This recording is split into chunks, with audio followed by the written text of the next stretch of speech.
Good evening, students. In our last class, I think we finished up to the portion the functions of the saliva. Then we have to learn about the swallowing and peristalsis. You know, swallowing is the process by which we ingest the food into our body. A certain movement in the food canal, that is the peristalsis, the wave-like movement in the food canal or the digestive tract is known as the peristalsis.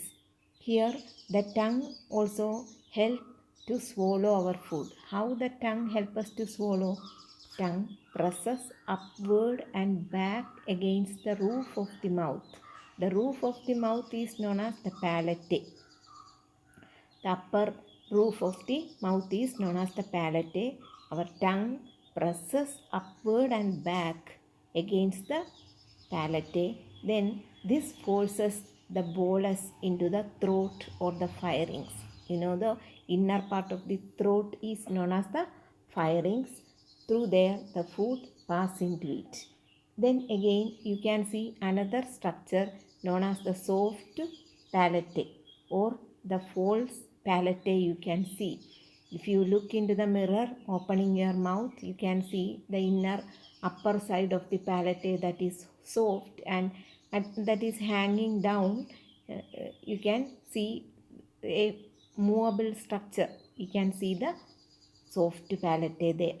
That will close the opening between the throat and nasal passage. From the nose, the air is entering into our throat. That food particle is prevented from entering into the nasal chamber by the soft palate. Then in the figure B, you can see another structure that is known as the epiglottis. Epiglottis, here in the picture A, you can see the epiglottis. Epiglottis also close the windpipe from entry of food into that region. You can see the epiglottis. Here epiglottis, you can see the wind pipe or the trachea. You can see that food is prevented from entering into that region. That is prevented by the epiglottis. Then you can see the food is passing into the food canal. Then a wave-like constriction occur in that region. The food pipe is shown in the diagram C. You can see the wave-like constriction occur that push the bolus of food into the food canal downward through the esophagus. Esophagus is the food pipe. You can see the esophagus. I shall show you the picture of the esophagus.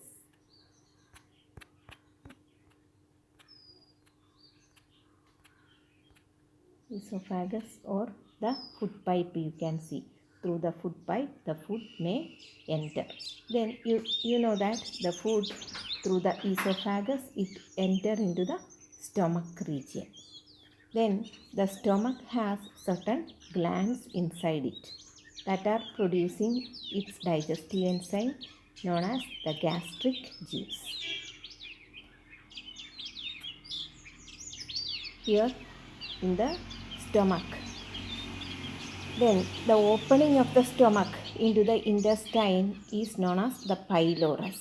Then again at the entry also there is a sphincter muscle. At the either side of the stomach it has certain muscles, sphincter muscle that are closing the mouth of the stomach very tightly, so that after the bolus of food little by little only enter into the stomach.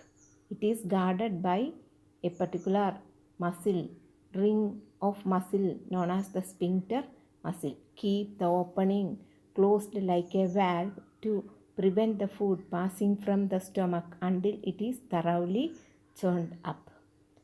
It also prevents regurgitation from the duodenum. So it is protected by certain muscles, highly muscular organ. The stomach is also highly muscular organ, and it is secreting the gastric juice. It contains hydrochloric acid as well as the enzyme known as the pepsin. Protein digesting enzyme known as the pepsin is secreted by the stomach. Then another fact about the stomach is vomiting. You might have experienced the vomiting. Sometimes when stomach is overloaded or disturbed, vomiting occur, in which the cardiac sphincter open and reverse wave of muscular contraction. Antiperistalsis is caused, throwing out the content out of the mouth. Usually we cannot bring out the swallowed food that entered into the stomach. The food that entered into the stomach, we cannot bring it out. But at the time of certain special condition, if our stomach cannot digest the food or cannot hold the food that we swallowed, that may be vomited out. In such cases only the special sphincter muscles known as the cardiac muscle open and the reverse wave of muscular contraction occur, that is the antiperistalsis will occur. Then again from the stomach, the next sphincter muscle is known as the pylorus. Pylorus is also two sphincter muscles are guarding the stomach. It's both opening. The second opening, that sphincter muscle, that is pylorus, that open into the special part known as the duodenum. I shall show you the picture of the duodenum.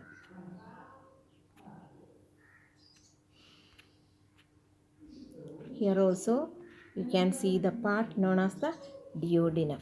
Then in the duodenum, here two glands are opening. One is the gallbladder. From the gallbladder and the common bile duct is coming out, and again the pancreas. Both the duct are opening into that part known as the duodenum. Duodenum is the first part of the small intestine. Then again the food may pass into the small intestine in that region. Then there are many enzymes are present in the that is secreted by the pancreas as well as the liver. Which are the enzymes released by the, here you can see a close picture, a very clear picture how it is entering into the duodenum. You can see the gallbladder, that is the particular gland that is collecting the bile duct. Bile is the secretion of the liver. Bile that is stored in the gallbladder. That has a special duct known as the cystic duct and hepatic duct. Directly from the liver also some enzymes are coming. The enzyme of the liver is known as the bile, and it contains a particular pigment known as biliverdin and the bilirubin are the two enzymes secreted that are color giving substance, the pigment that is present in the bile, that is produced by the breaking down of the dead and worn out red blood cell. Then it also containing another substance known as the sodium bicarbonate, a salt that can neutralize the acidic medium that is from the stomach. We know that the hydrochloric acid is helping the stomach secretion. That I told you the pepsin. Pepsin first secreted as pepsinogen. Pepsinogen is converted into pepsin by the presence of hydrochloric acid. Hydrochloric acid also can um, uh, act like an catalyzer to activate the pepsin, as well as it can kill the germs present in the food. So that acidic medium is neutralized by the sodium bicarbonate, that is making the neutralizes the acidic content. Then only the pancreatic enzyme also can act on the food. The bile, another function of the bile is to emulsification of the fat. You can see the fat droplets are break down or break them into tiny droplets. That is the emulsification. That process is also done by the bile. Then only the pancreatic juice can act properly. So you can see from the diagram here, a common bile duct is entering into it. A cystic duct, you can see both has a common opening into the duodenum. Then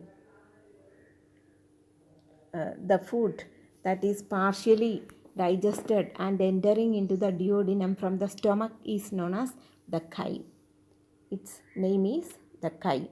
Then the pancreatic juice containing the three kinds of enzymes that are amylopsin, pancreatic amylase. You learnt the word amylase in the salivary amylase also.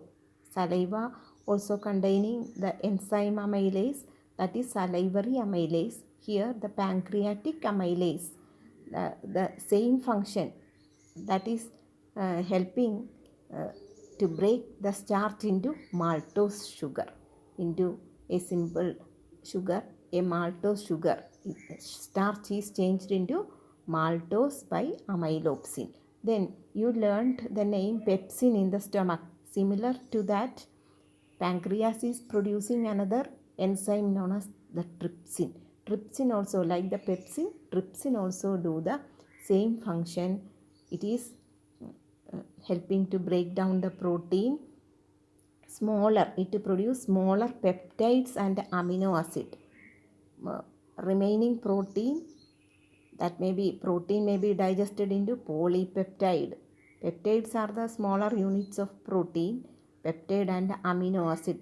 When it break down into amino acid only, body can absorb it. Trypsin is first secreted as inactive trypsinogen. Like pepsinogen, trypsin also produced as trypsinogen.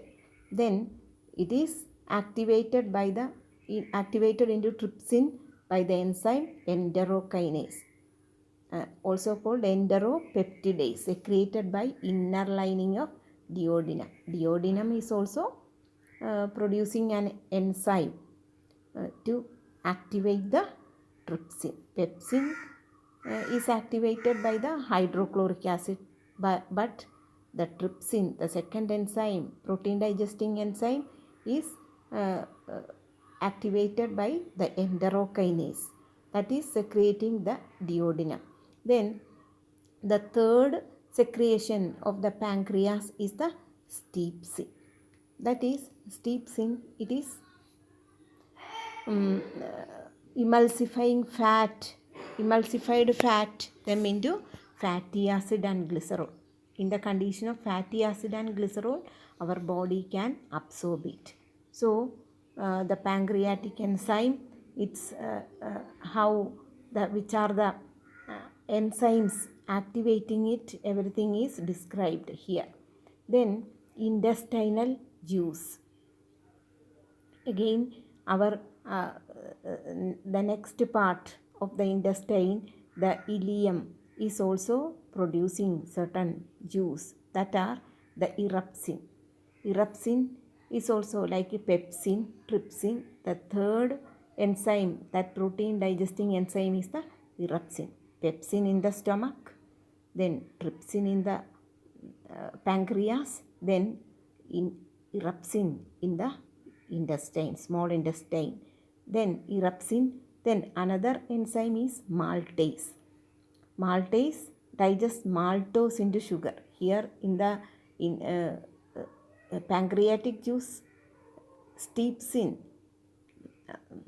pancreatic juice. Here the maltose, up to that the digestion occurred.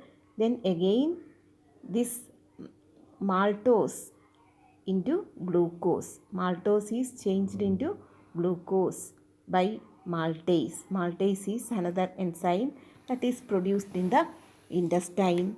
Then again lactase, another enzyme, the lactase, that is the milk sugar. Lactose is the milk sugar that is converted into glucose and galactose. Then again we know that remaining of the emulsified fat, that is converted into the remaining fat is converted into fatty acid and glycerol by the enzyme lipase. Then the absorption of food will occur. Amino acid, simple sugars like the glucose, fructose, galactose, that are the condition of the sugar that can be absorbed into the body. How then you can see how it occurs. The small intestine also has 3 parts. We learned the duodenum. Then the middle part, jejunum, that is a short region about 2 meter. Duodenum, it has only 12 finger width. Duodenum has. Then the next short region is the jejunum, that is 2 meter, but the ileum, that is 4 meter length. Then it has certain particular movement, rolling or twisting movement, so that it has the name the ileum. Then in the inner part of the ileum has certain particular structures known as the villi, intestinal villi it is known as. It has blood vessels, arteries and veins you can see. Then in the middle of that we can see particular vessels known as the lacteals, that are the lymph vessel that can absorb the fat. Fat is directly absorbed into the lacteals or the lymph vessel. The other nutrient, the amino acid or the vitamins or glucose, etc., are absorbed directly into the blood. That is how the absorption of the food occur in the intestine. Then you know that the glucose, maybe extra glucose that is absorbed into the body is converted in animal body, it is converted into glycogen, and that may be stored in the liver and in the muscle cell. The glycogen is stored, but the fat also stored around or under surface of the underneath region of our skin or around the internal organs, the extra fat may be stored.